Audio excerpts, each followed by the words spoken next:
basically translates into duty, that is doing duty towards yourself, towards society, and towards around you basically.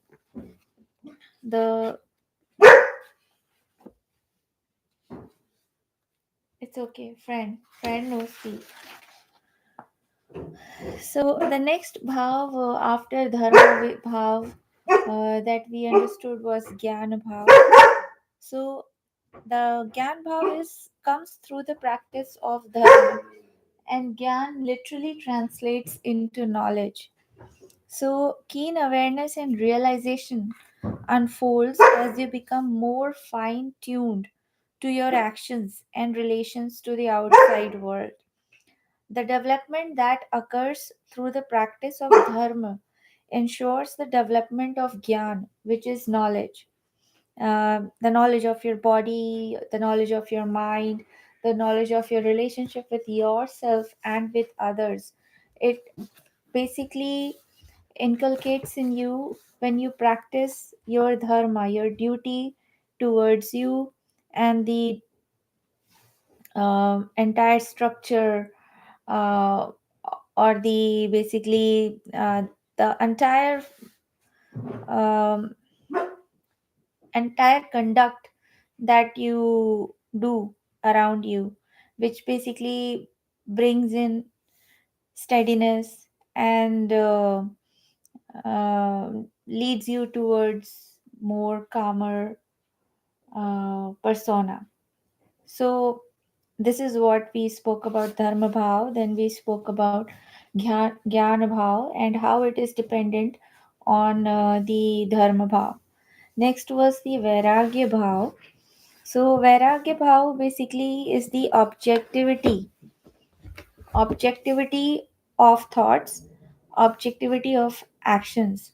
And as we also indicated previously, that vairagya doesn't mean relinquishment of your activities. Vairagya basically means letting go, accept, and instead accepting everything around you. That is vairagya bhav. Next we discussed was the Ashwarya Bhav, and which means self-efficacy and self-reliance. So it is reflected in the determination, strength, courage, self-confidence, and the power of the will of the individual. That is Ashwarya Bhav, and it arises with the perceptive wisdom. And how does perceptive wisdom arises? When you are knowledgeable, when you are accepting of everything, then you become self-sufficient, self-efficient, and self-reliant. Now these are the four desirable characteristics that one should have in themselves. Now what are the other four undesirable characteristics? The first one that we discussed was adharma. So adharma basically is the opposite of dharma. Dharma is following your duty, adharma is not following your duty. So now the duty can be towards anything, anybody. Duty can be towards yourself, duty can be towards a particular situation, people around you. So one example that we took was to try to understand the concept of adharma was, if you are not in good health and say you are sick, and still you are working on something, you are fasting, then you are doing adharma you towards your body. And by doing that, you are also doing adharma towards the people around you, because your first dharma is to take care of you, and then also to take care of people around you, of the things, of the situations around you. But if you're not well, if you're sick, then how will you take care of others around you? So adharma is not trying to teach you to be uh, uh, unabsorbing of your surrounding, or to the people around you. It is not teaching that you become like a stone, and uh, it is not teaching you to become like a stone, or not be uh, sensitive to others. It is teaching you to take care of you as well as your situations and others. It is teaching you to be accepting. It is teaching you to let go. Next is agyan. Now, agyan is the arrogance of knowledge.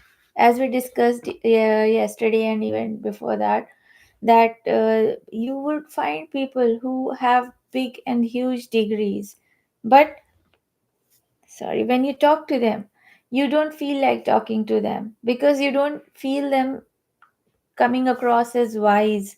Because why is that? Because they have not actually understood the meaning of things.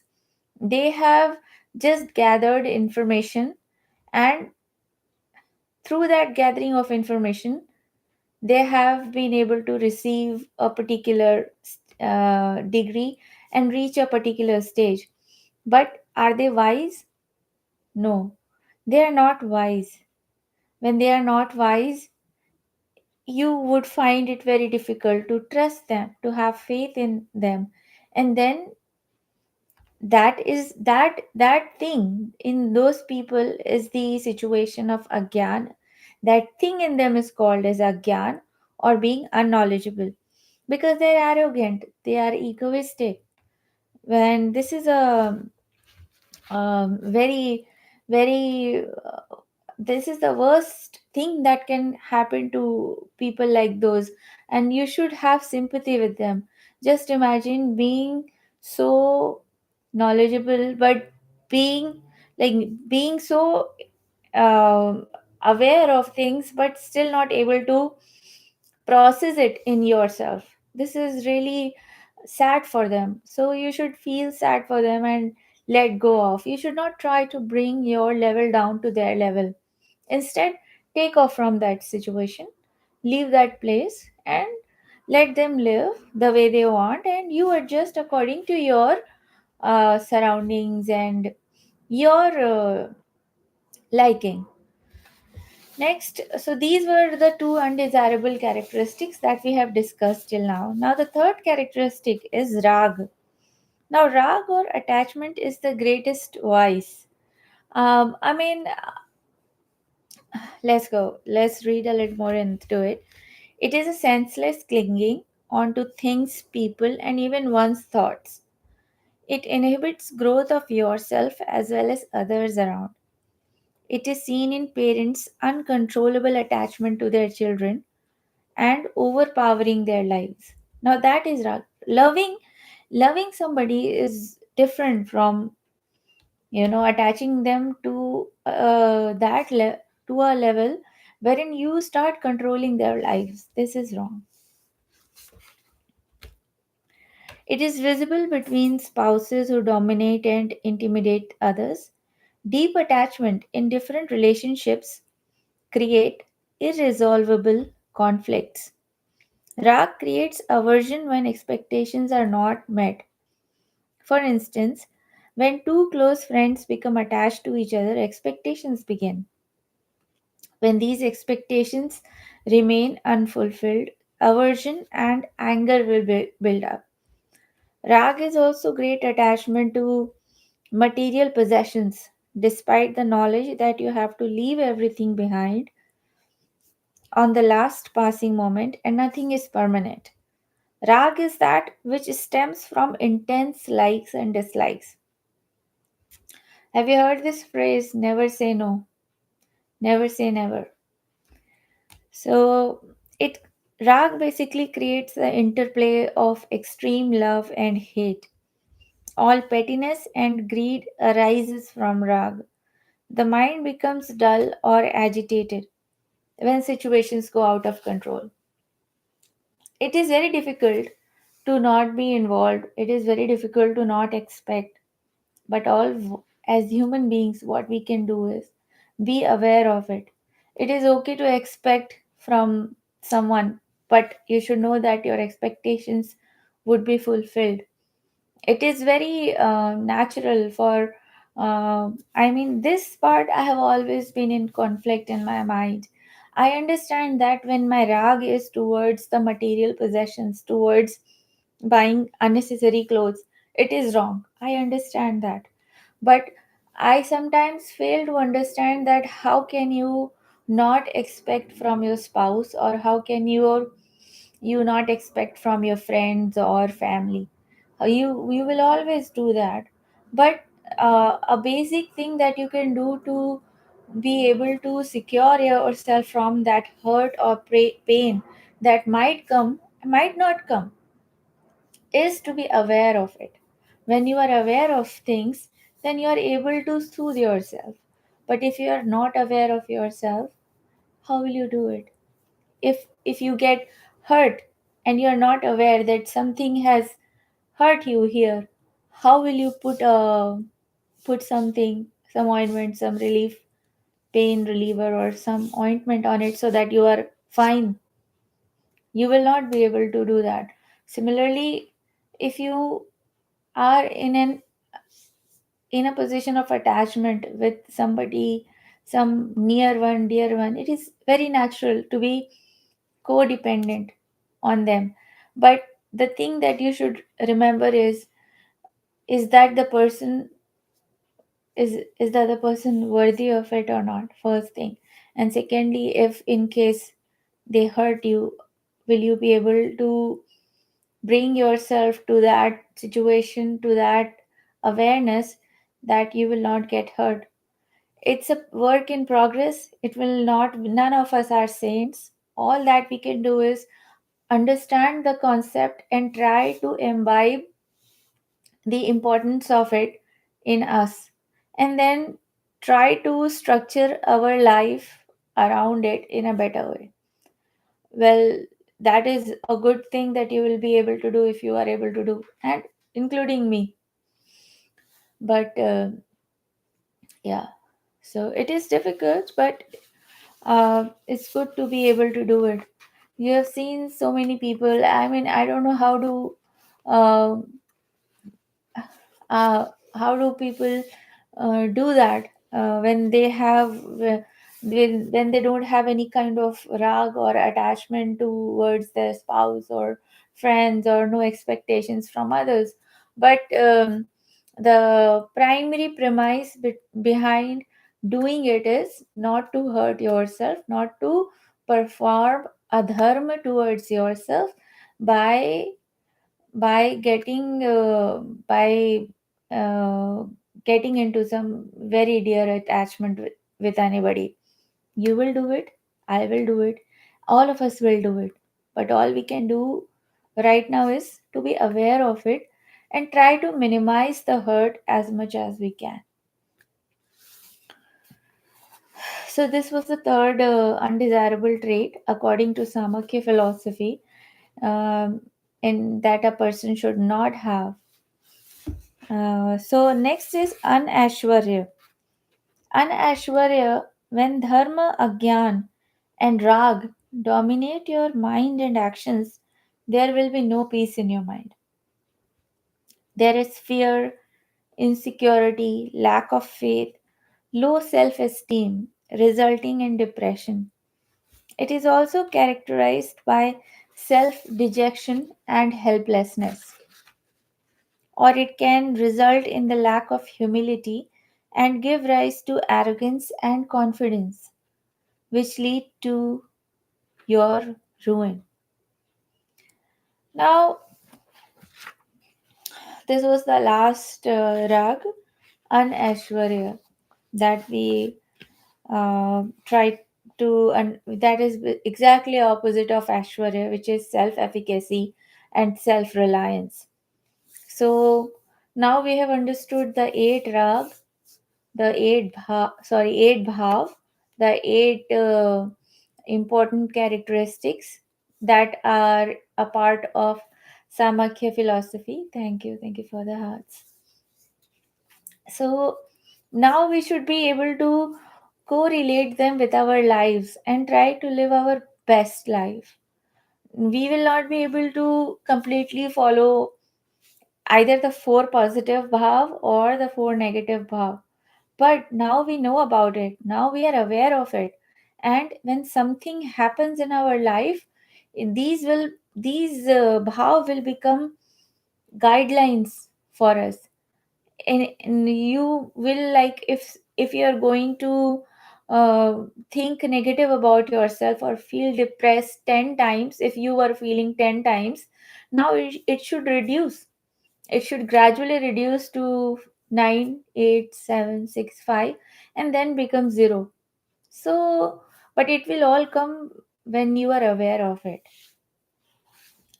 I have now completed the 4 positive desirable traits and the 4 negative undesirable traits. Next time when we meet, we will talk about the integration of the concepts of all these bhav and how they are imbibed in the yogic techniques of practicing yoga. So, thank you. See, it is so important to know about why we are doing it, because just doing it doesn't solve the purpose. When you know why, you want to do it more. And when you know why, you become wiser.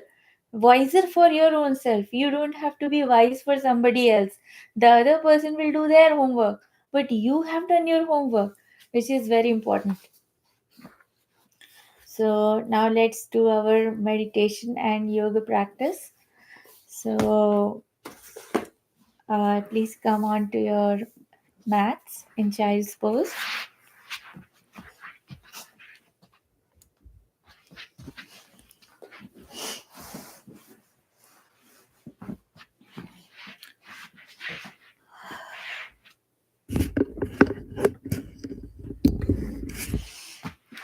Duck yourself deep into child's pose as much as you can.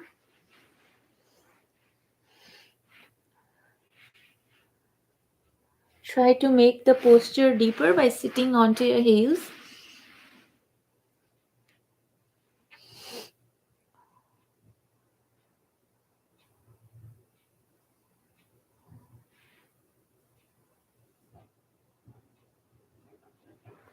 Keep breathing in and keep breathing out.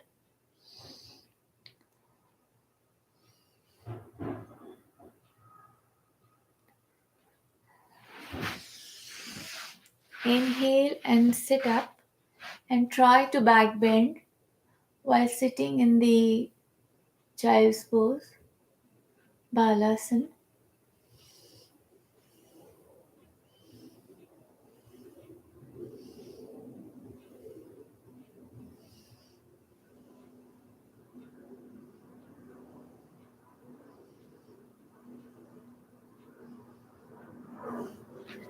Come down onto your mats and take your right hand underneath your left hand.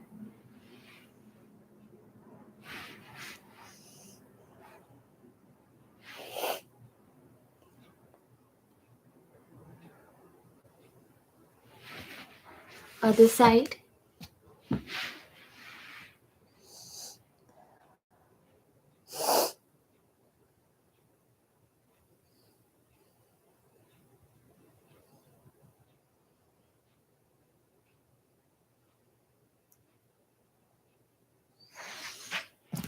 Come into tabletop position and come into puppy pose.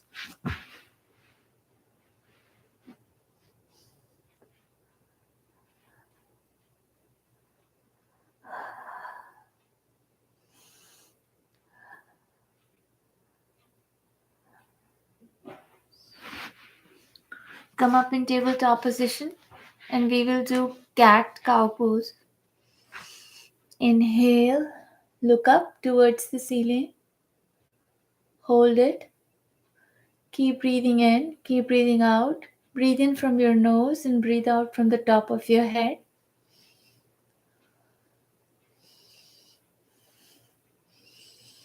Exhale, cat pose.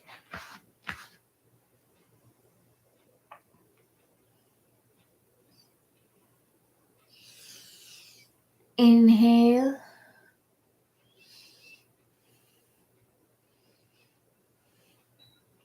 Exhale.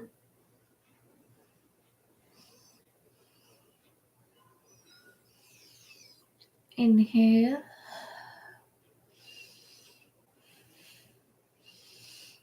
Exhale.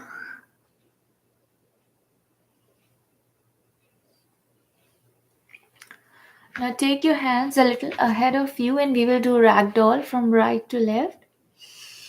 Inhale, sit back, exhale, come up. Inhale, right to left. Exhaling, sit back, come up. Inhale, right to left. Exhaling, sit back.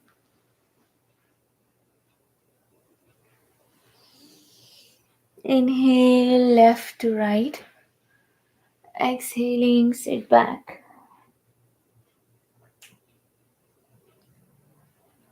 Inhale, left to right. Exhaling, sit back.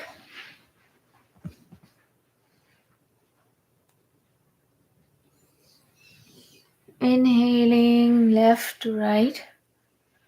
Exhaling, sit back.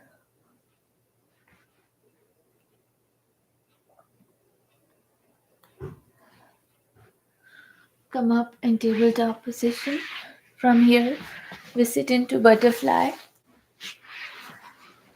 and we will flap our legs like this. Sit straight.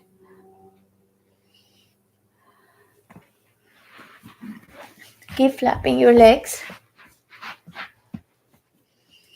Keep breathing in deeply. Breathe in from your nose. Breathe out from the top of your head.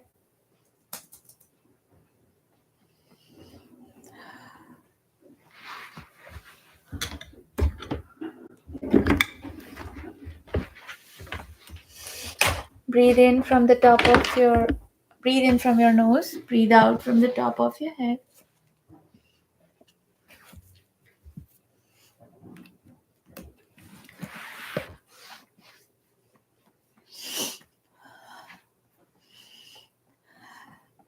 Keep flapping your legs. This will open up your root chakra.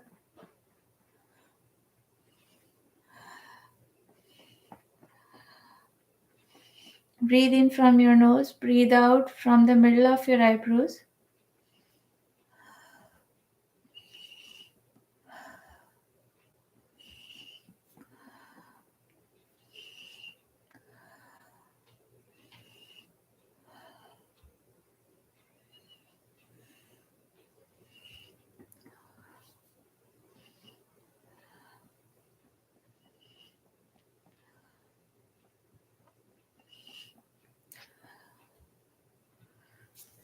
Now we will do Halasana. We will sit at the balls of our feet if we can. Otherwise, what we can do is we will sit like this and we will walk our feet like this by sitting at same place. Try to keep your back straight. Don't slouch forward.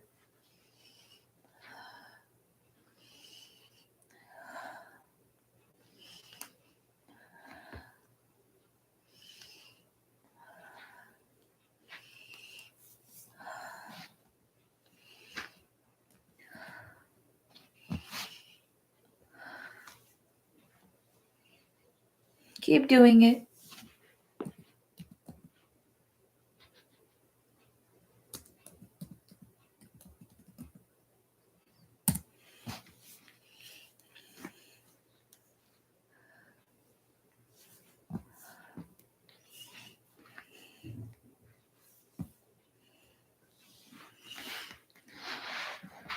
Now sit back in Sukhasana and take your right hand up. Hold it with your left hand and bend towards your left side.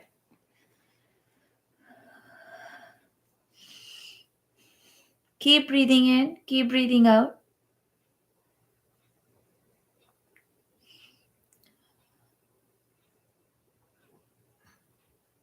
Breathe deeply. Now do it on the other side.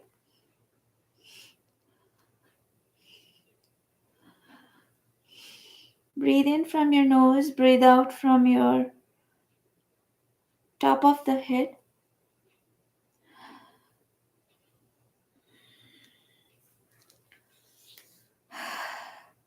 Now we will rotate from our waist, right to left, left to right, right to left, right, left to right. On the other side,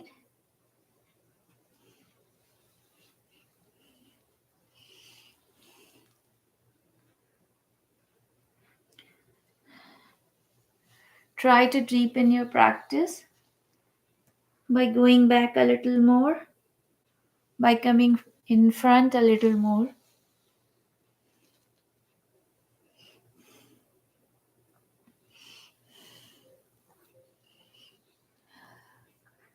Now cross your hands, and if you can, hold it like this. Put both your hands on the opposite knees. Keep your back straight as much as you can.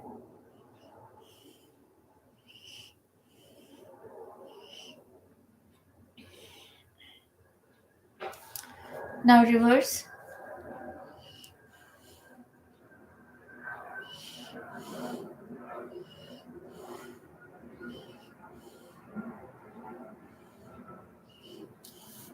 Now put your hand on your knees and come ahead.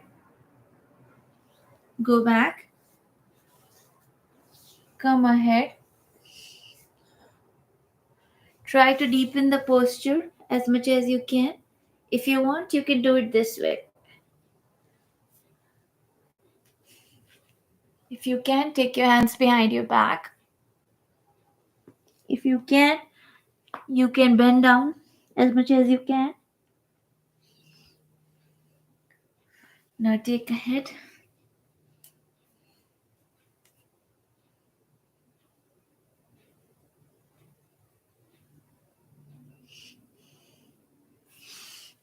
Go back.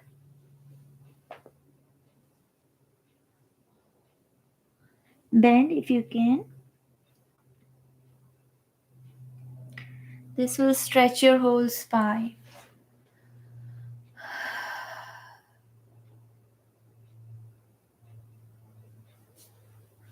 Now let's come to the tabletop position. And we will go into downward dog.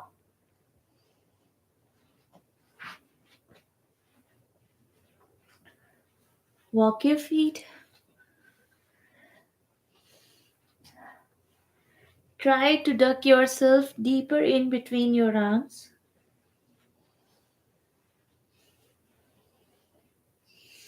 Inhale, gaze forward. Take your right leg up towards the ceiling. Hold it. Hold your posture into three-legged dog. And come into runner's lunge by bringing your right leg forward in between your arms. Make sure your leg doesn't go ahead of your ankle. If you want, you can put it a little ahead. Now you can put your other knee on the mat and look up.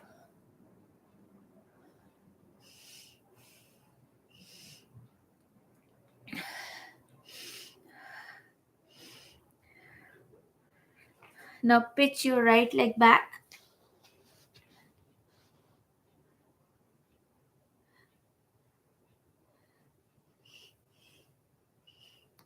Once again, come ahead.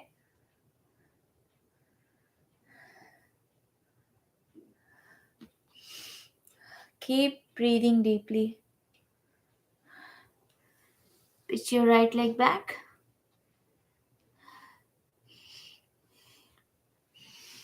Inhale, exhaling, take your right leg back into downward dog.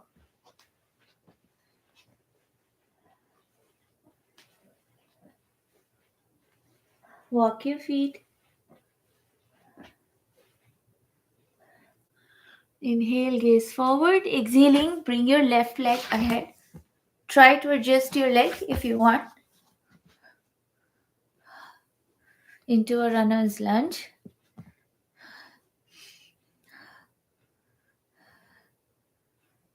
You can put your other knee down onto the mat. Keep breathing in, keep breathing out. Breathe in from your nose, breathe out from your forehead. Now pitch back on your left leg. If you can, bend down.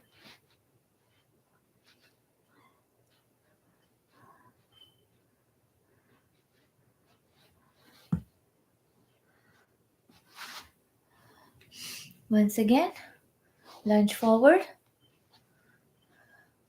Open up all your groin area, all your thighs.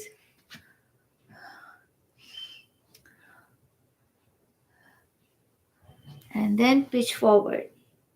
Pitch backward. Sorry.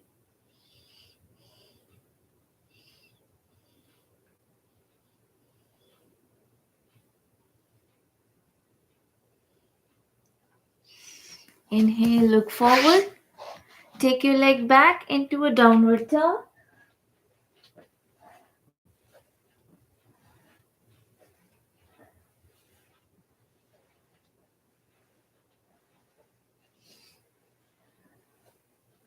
Now walk your feet towards your hand into a forward fold and look down.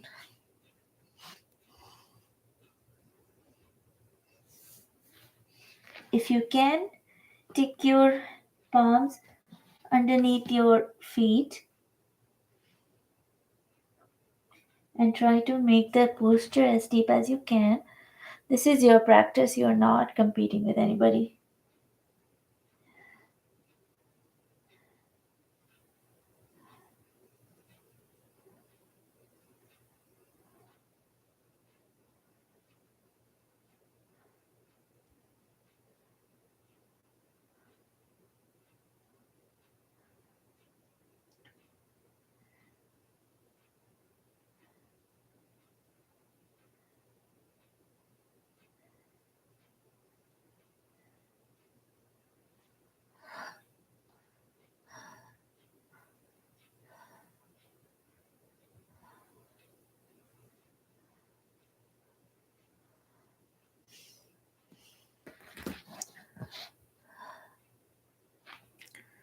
Now put your right hand on the mat and take your left hand above on the other side. If you want, you can bend your knees. This will deepen your posture.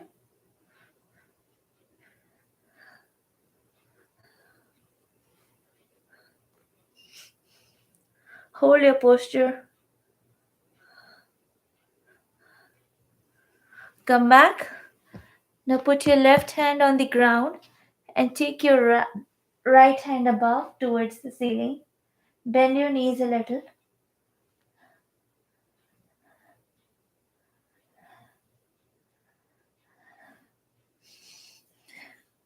Keep breathing in, keep breathing out.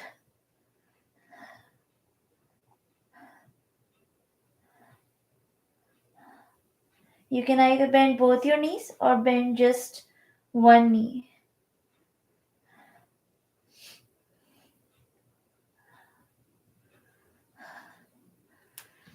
Bring both your palms down.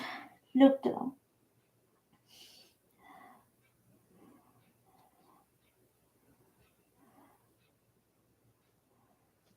Clasp your hand and move towards your right, towards your left side, your right side, your left side.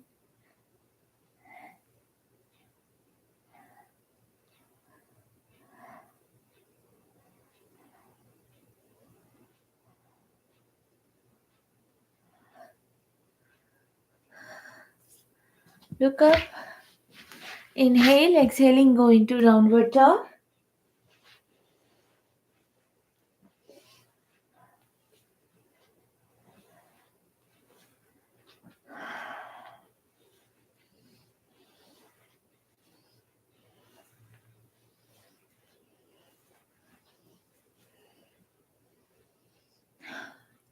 Gaze forward, come up, and come down into baby cobra.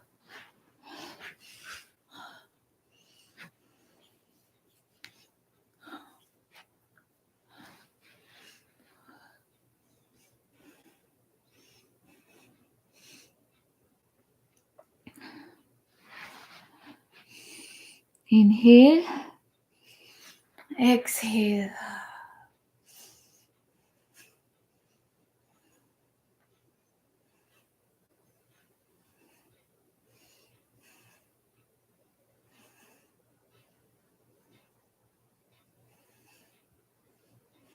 Gaze forward, come down.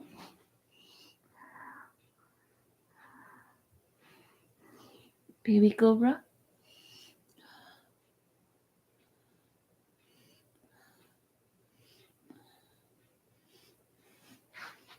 Come up, upward dog.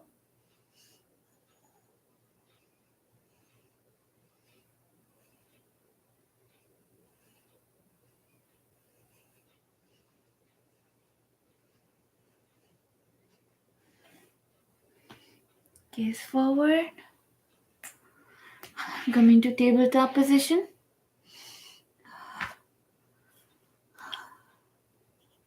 We can do more exercises, but I guess we are short of time. So we'll directly go into meditation. Come into Sukhasana or Padmasana.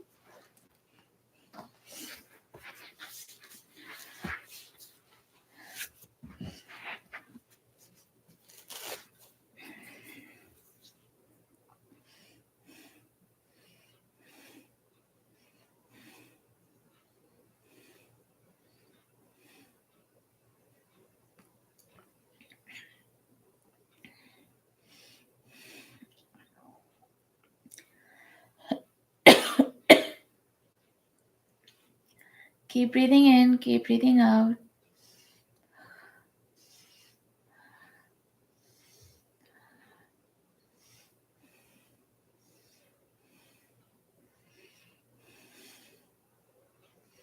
Take your right hand towards your left side and support it with your left hand.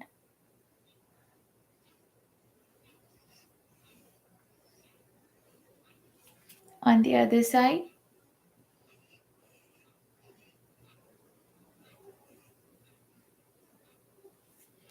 take it behind your back.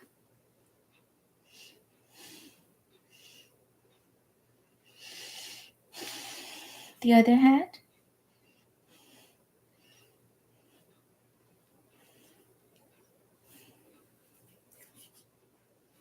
pull your fingers behind, down. Other hand,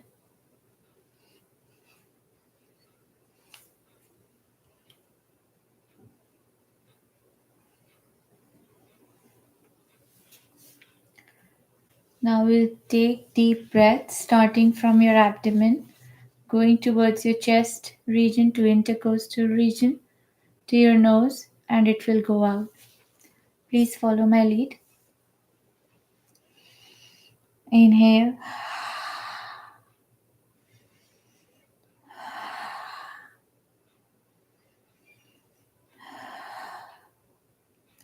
Inhale from your stomach, exhale from the top of your head.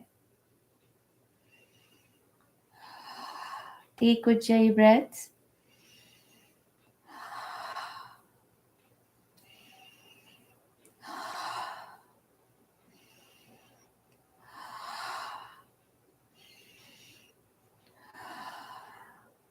Inhale from your stomach, exhale from your forehead, eyes, and your nose.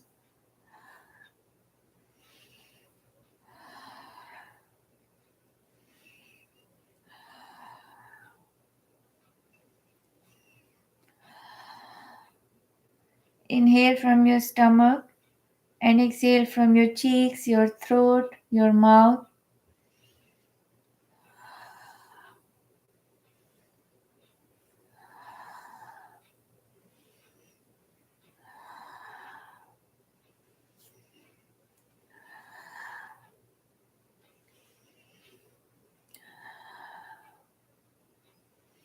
Inhale from your stomach, exhale from your ears, your hands, your whole hands.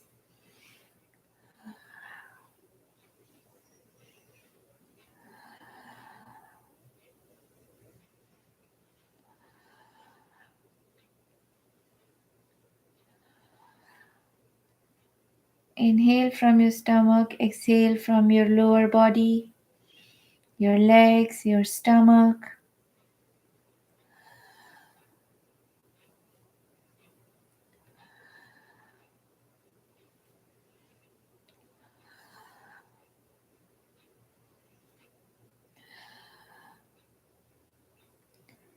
Inhale from your stomach, release all the air from the top of your head.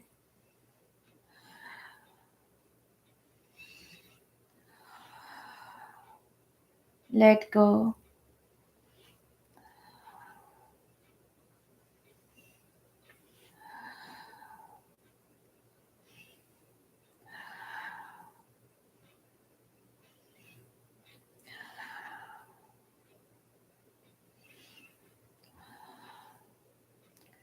Now rub the palms of your hands and gently press your eyes, your cheek, your nose.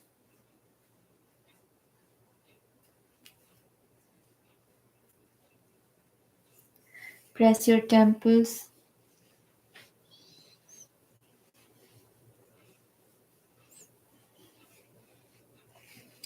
your forehead, eyebrows,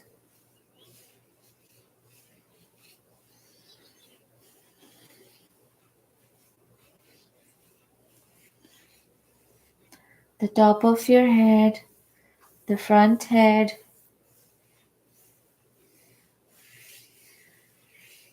Keep breathing in, keep breathing out. The sides of the head,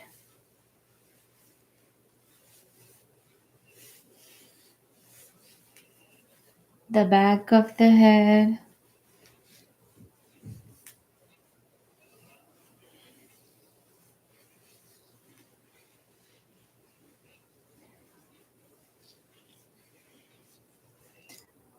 your neck,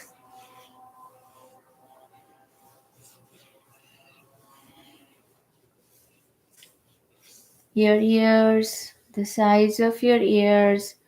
Pull them down gently.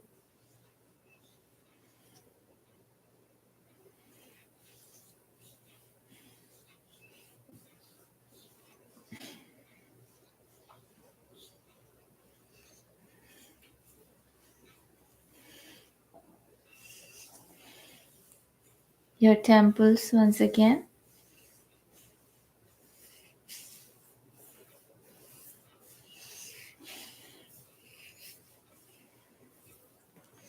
Press your shoulders, your whole hands, fingers, your legs, your feet, the middle of your feet,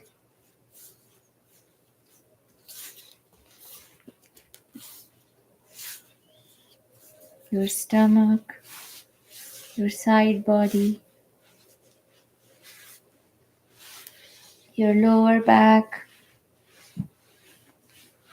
your middle back, your upper back. Once again, press your eyes, your eyebrows, your forehead,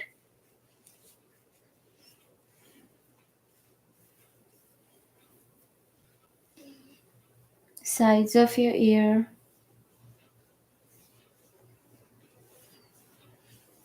your cheeks.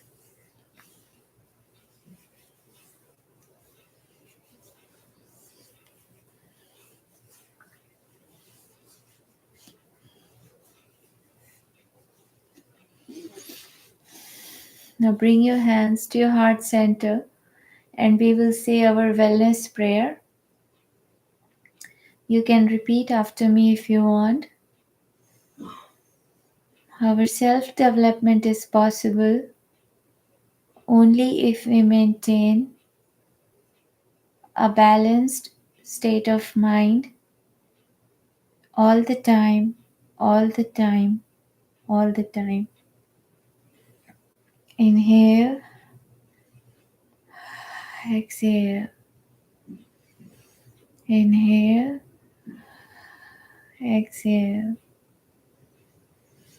inhale, exhale,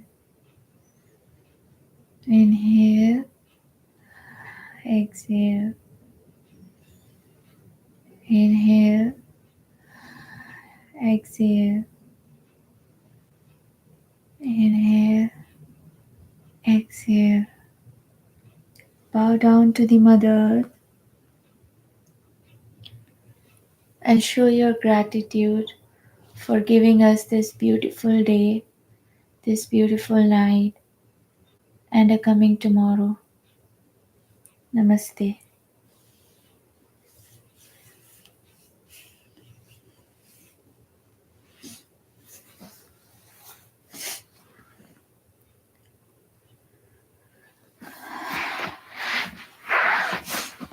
So, how did you guys like the practice? I changed the exercises, a little bit of different asana today. I hope you liked it and you're feeling calmer and better.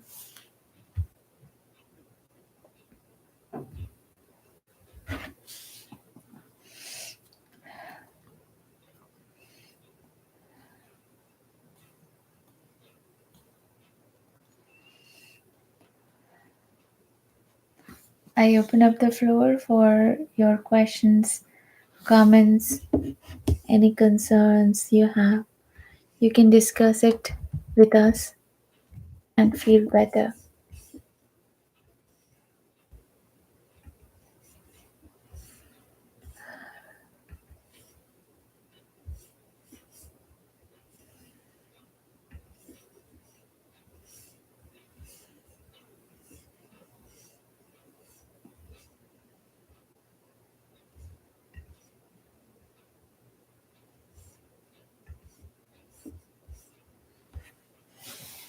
So I hope everybody is ready to go for a good sleep, and I'll see you tomorrow.